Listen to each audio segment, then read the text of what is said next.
L-Ispeaker tal-Kamra tar-Rappreżentanti Anġlu Farrugia informa lill-Kummissarju tal-Pulizija biex jagħti l-protezzjoni kollha meħtieġa lid-Deputat Chris Fearne u lill-familja tiegħu.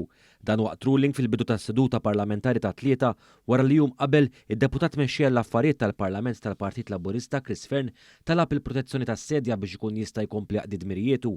Fearne għamel referenza għal diversi artikli pubblikati li jindikaw ċar kif hu kien vittma ta' frame-up li nħema kontrih. U qal kif dan il-frame-up sewa aktar minn 6 miljun euro bistejjer kompletament inventati.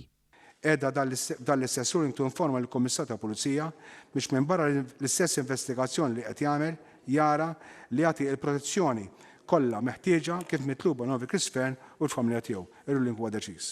Fir-ruling li ta' Dr. Farrugia ħa azzjoni fil-konfront tal-kumpaniji allegatament responsabbli mill-frame-up li kien irrapportat mill-Boston Globe u Times of Malta fuq informazzjoni li waslet lin-netwerk globali OCCRP.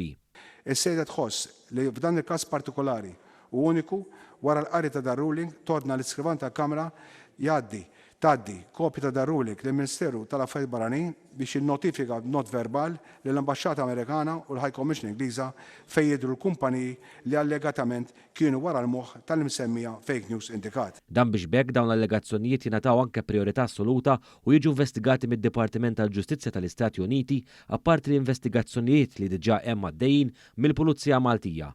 Biex wasal għal dan ir-ruling l-Ispeaker ikkwota wkoll mir-rapport tal-OCCRP fejn saħansitra ġie indikata ġie responsabbli minn ġurnalisti li komplew ixerdu informazzjoni li kienu jafu li kienet falsa. Farrugia fir-ruling li ta' ikkunsidra l-pożizzjoni fil-House of Commons dwar id-diżinformazzjoni u l-fake news bħala teddida għad-demokrazija. Farrugia spjega wkoll is-sedja fil-waqt li m'għandha l-ebda mansjoni li tinvestiga dak li ġie rapportat femmet ir-rwol importanti tal-Parlament meta jiġi attakkat membru elett mill-poplu.